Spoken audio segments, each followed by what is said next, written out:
Hello friends, welcome back to my YouTube channel. Hope आप सब लोग बढ़िया होंगे और मज़े कर रहे होंगे। तो आज के हम लोग इस वीडियो में देखने वाले हैं इलेक्ट्रिसिटी का एक इंपॉर्टेंट टॉपिक आता है जो कि फंडामेंटल टॉपिक्स होते हैं। अभी हम लोग बेसिकली वही कवर कर रहे हैं। सबसे पहले हम लोग वोल्टेज देख लिया।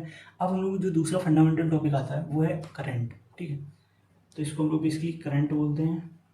ठीक है, इसका नाम करंट, इसको हम लोग बेसिकली आई से रिप्रेजेंट करते हैं। ठीक है, कैपिटल आई से या स्मॉल आई से, दोनों से कर सकते हैं, कोई दिक्कत नहीं है। ठीक है, तो आज हम लोग बेसिकली जो करंट के बारे में डिस्कस करना है, इसी करंट की जगह हम लोग इसको इलेक्ट्रिक करंट भी बोल सकते हैं। ठीक है, तो करंट की जो है बिल्कुल सिंपल सी बेसिक सी डेफिनेशन है। ठीक है, it is define as rate of flow of charge. ठीक है, तो इसकी बिल्कुल सिंपल सी डेफिनेशन है, it is define as rate of flow of charge. Rate का मतलब होता है कि हम लोग टाइम के रिस्पेक्ट में देख रहे हैं। ठीक है, जब भी कोई भी डेफिनेशन में रेट आ जाए, rate of flow of charge, तो हम लोग बेसिकली देख रहे हैं टाइम के रिस्पेक्ट में। ठीक है, तो ये कुछ ऐसा लिख सकते हैं हम लोग, आई इक्वल टू, मान लो टोटल चार्ज उस टाइम पे फ्लो हुआ है, जैसे मान लो ये वायर थी हम लोगों की।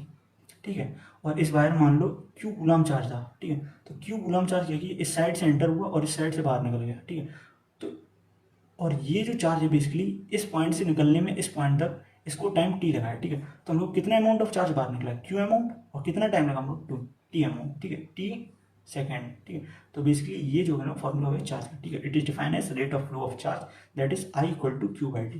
क्यू जो होगा हम लोग टोटल चार्ज होगा जो भी फ्लो हुआ है एक पॉइंट से लेकर दो पॉइंट में उस टाइम ड्यूरेशन के बीच में। ठीक है, तो ये तो हमारा बेसिक फॉर्मूला। अब हम लोग बात करते हैं ऐसा यूनिट ऑफ चार्ज, सॉरी ऐसा यूनिट ऑफ करंट। ठीक है, करंट की जो एसआई यूनिट होती है वो होती है एम्पियर।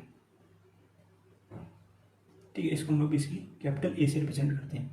ठीक है, तो ये बेसिक चीज़ है। करंट की डेफिनेशन क्या होती है, करंट जो है rate of flow of charge है, I equal to Q by two, इसकी एसआई यूनिट जो हम लोग बेसिकली ए है। ठीक है, अब हम लोग देखते हैं अगर हम लोगों को इस करंट को मेजर करना हो, ठीक है, तो हम लोग कौन सी डिवाइस देखेंगे। ठीक है, तो जो बेसिकली हम लोग डिवाइस यूज़ करते हैं उसको बोलते हैं, उसका नाम होता है अमीटर। ठीक है, तो अमीटर इज अ डिवाइस जो कि हम लोग यूज़ करते हैं करंट को मेजर करने के लिए। ठीक है, करंट को मेजर करने के लिए। अच्छा, इसकी भी कुछ खासियत होती है। ठीक है, ये क्या होता है कि लो रेजिस्टेंस का होता है। इसका जो रेजिस्टेंस होगा वो लो होगा। मान लो एक अमीटर है, जैसे क्या होता है कि हम लोग जो अभी सवाल करेंगे उसमें जो होते हैं हम लोग जनरली आइडियल अमीटर मान के चलते हैं। तो आइडियल अमीटर में क्या होता है बेसिकली कि उनका जो रेजिस्टेंस होगा वो मान के हम लोग चलते हैं वो जीरो होंगे। लेकिन मान लो किसी अमीटर में क्या है कि वो आइडियल नहीं है, उसका रेजिस्टेंस कुछ ना कुछ, तो वो जो रेजिस्टेंस होगा वो लो होगा। ठीक है, इनको जो बेसिकली हम लोग जो है सीरीज में कनेक्ट करते हैं। ठीक है, अमीटर को जो बेसिकली हम लोग सीरीज में कनेक्ट करते हैं। ठीक है, तो हम लोग देखें सर्किट में बना के देख लेते हैं कैसे। जैसे मान लो एक रेजिस्टेंस ये है हम लोगों का, ठीक है, और एक हम लोगों का वोल्टेज सोर्स है ये। ठीक है, या इसको मान लो ये हम लोगों की एक सेल है। ठीक है, अब हम लोग इस ये भी जो मान लो अमीटर को हम लोग कुछ इस तरीके से रिप्रेजेंट करते हैं, ये प्लस माइनस।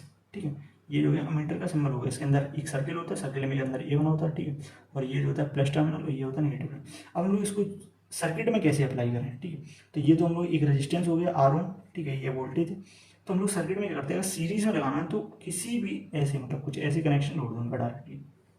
ठीक है, तो ये क्या हो गया, जो भी करंट इस रजिस्टर के अक्रॉस होगा, मान लो अब एक करंट आई था यहाँ से जा रहा होगा, तो इसके लिए रास्ता तो एक ही है। अगर इस रास्ते से चला होगा तो इस रास्ते से ही बाहर निकला, तो यहाँ से अगर करंट आई अंदर गया था तो आई बाहर निकला हो। सिमिलरली अगर आई करंट इससे जा रहा है तो बाहर भी आई निकला। तो बेसिकली अगर करंट सेम होता है तो उन चीज़ों को हम लोग बेसिकली सीरीज में बोल देते हैं। ठीक है, तो ये क्या हो गया, हम लोग अमीटर जो है इस तरीके से सीरीज में लगाते हैं। ठीक है, और सर्किट और कंप्यूटर तो भी हम लोग क्या करेंगे, सीरीज में लगा लेंगे, तरीके देख लेंगे। ठीक है, तो ये तो हो गया हम लोग बेसिकली अमीटर के बारे में। ठीक है, तो अमीटर क्या होता है कि लो रेजिस्टेंस होता है उसका, हमेशा जो कनेक्शन करेंगे वो सीरीज में करते हैं। ठीक है, इसके बाद हम लोग देख लेते हैं एक छोटा सा टॉपिक। अगर मान लो आपको एक एम्पियर डिफाइन करना हो, ठीक है, तो वन एम्पियर क्या होगा। ठीक है, तो जैसे हम लोगों ने पीछे वन वोल्ट को डिफाइन किया था, सिमिलरली हम लोग वन एम्पियर डिफाइन कर लिए। तो वन एम्पियर कब होगा, जब एक कूलम चार्ज होगा वो एक सेकेंड में फ्लो हो जाए।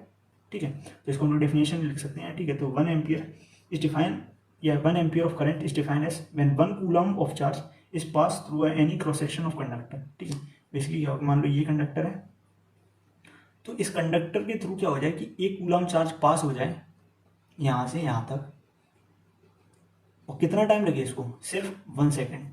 ठीक है। तो बेसिकली इसकी डेफिनेशन जो है कि 1 कूलम ऑफ चार्ज फ्लो हो जाए किसी भी कंडक्टर के अक्रॉस, ये बेसिकली क्या एक कंडक्टर है, ठीक है, किसी भी कंडक्टर के अक्रॉस अगर 1 कूलम चार्ज फ्लो कर जाए 1 सेकंड के अंदर, तो बेसिकली हम लोग 1 एम्पियर डिफाइन हो जाता है, ठीक है। तो 1 ampere of current is define as 1 coulomb of charge flows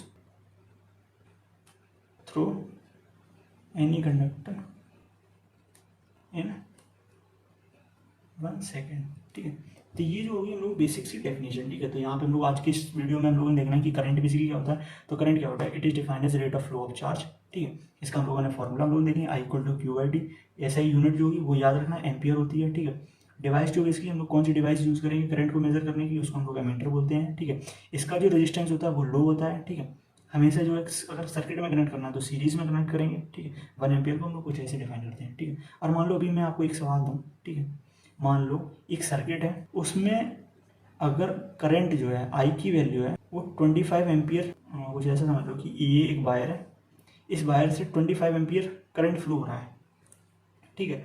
और जो करंट फ्लो हो रहा है उसको टाइम लग रहा है 25 सेकेंड, ठीक है। तो बेसिकली अब हम लोगों से वो पूछ रहे हैं सवाल में कि क्यू कितना होगा, मतलब कितना चार्ज फ्लो किया है इस वायर के थ्रू, ठीक है। तो आई की वैल्यू उन्होंने दे दी, टी की वैल्यू हम लोगों ने उन्होंने दे दी, तो हम लोग डायरेक्टली फॉर्मूला यूज़ करें। तो क्यू इक्वल टू, जैसे आई इक्वल टू क्या होता है क्यू बाई टी, तो अब हम लोग क्या चाहिए क्यू की वैल्यू, तो इसको हम लोग मॉडिफाई कर लें, ये क्रॉस मल्टीप्लाई कर दें, तो Q equal to I into T, ठीक है। अब क्यू की वैल्यू यहाँ से निकाल दो, तो आई कितना है 25, टाइम कितना है 25, ठीक है। यहाँ पे एक चीज़ याद रखना कि यहाँ पे टाइम जो ऑलरेडी सेकंड में दिया गया था, तो आप क्या करेंगे, अगर मान लो किसी भी सवाल में अगर ऐसा दिया जाए 25 मिनट है, ठीक है, तो हम लोग क्या करेंगे पहले इसको सेकंड में कन्वर्ट कर लेंगे 25 इंटू 60, फिर यहाँ पे जाके टाइम की जगह पे इसकी वैल्यू सब्स्टिट्यूट करेंगे, ठीक है। तो ये जो हम लोग बेसिकली आंसर आ जाए 625 कूलम, ठीक है।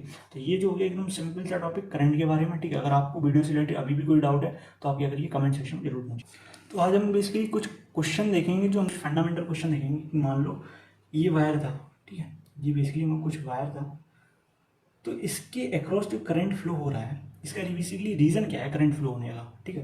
तो ये जो करंट है इस वायर के अक्रॉस इस पॉइंट इस साइड से इस साइड जा क्यों रहा है, इसका रीज़न हम लोग आज बेसिकली इस सवाल में देखेंगे, या इस वीडियो में हम लोग बेसिकली ये सवाल देखेंगे इस साइड से ये जो करंट है बेसिकली फ्लो कर। तो जैसे अगर हम लोग एक एग्जांपल ले लें, ठीक है, जैसे आपने देखा कि एक बकेट है, ठीक है, और एक और बकेट है, ठीक है। तो इसको हम लोग क्या करते हैं पाइप से, ठीक है। तो ये क्या है बेसिकली बकेट्स हैं, एक हम लोगों की V1 बकेट है, एक हम लोग V2 बकेट है, ठीक है। तो अगर हम लोग क्या करते हैं इस बकेट को फिल करना चालू करते हैं और ये भर जाती पूरी, ठीक है, तो पानी क्या होगा इस साइड फ्लो होना चालू कर देगा, ठीक है। अभी हम लोग क्या किया इसको पूरा भर लिया मान लो यहाँ तक, ठीक है, और अभी यहाँ से हम लोग बंद किए थे, ठीक है, यहाँ से हम लोग क्या किया था इसको बंद किए, तो पानी इस वाली बकेट में कोई पानी ये खाली रखा है, तो ये अभी बिल्कुल नहीं होगा। तो यहाँ पे क्या करेगा ये वाला पूरा कंटेनर भर जाएगा और इस साइड कुछ नहीं होगा। लेकिन अगर हम लोग इस बकेट को यहाँ से ये जो नोजल वगैरह या टेप वगैरह इसको हटा देते हैं, जो पानी है वो फ्लो होना चालू करेगा, फ्लो का धीरे धीरे धीरे धीरे बढ़ता जाएगा, ठीक। तो सिमिलरली भी यहाँ पे क्या होता है कि जो इस साइड पोटेंशियल है, मान लो इस साइड पोटेंशियल है हम लोगों का V1 और इस साइड हम लोग पोटेंशियल है V2, ठीक है। तो करंट भी इसी बेसिक रीजन से फ्लो होता है कि अगर मान लो ये वाला पोटेंशियल हम लोगों का अगर ज़्यादा है इस वाले से, तो क्या होगा कि पोटेंशियल बैलेंस, जैसे इसमें क्या होगा कि पानी तब तक फ्लो होगा जब तक ये दोनों कंडीशन बैलेंस है, मतलब इस साइड वाला पानी और इस साइड वाला पानी दोनों बराबर हो जाए, फिर क्या होगा कि एक टाइम आएगा दोनों रुक जाएंगे। तो सिमिलरली रीजन यही है इसमें कि यहाँ पे क्या होता है कि V1 अगर ज़्यादा होगा तो ये क्या करेगा कुछ चीज़ों को भेजेगा कि इस साइड ये दोनों बराबर हो जाए। तो बेसिकली करंट इसी रीजन की वजह से फ्लो होता है क्योंकि इसके अक्रॉस जो पोटेंशियल है वो पोटेंशियल डिफरेंस है, अगर वो पोटेंशियल डिफरेंस जीरो हो जाए तो कोई करंट नहीं फ्लो करेगा, ठीक है।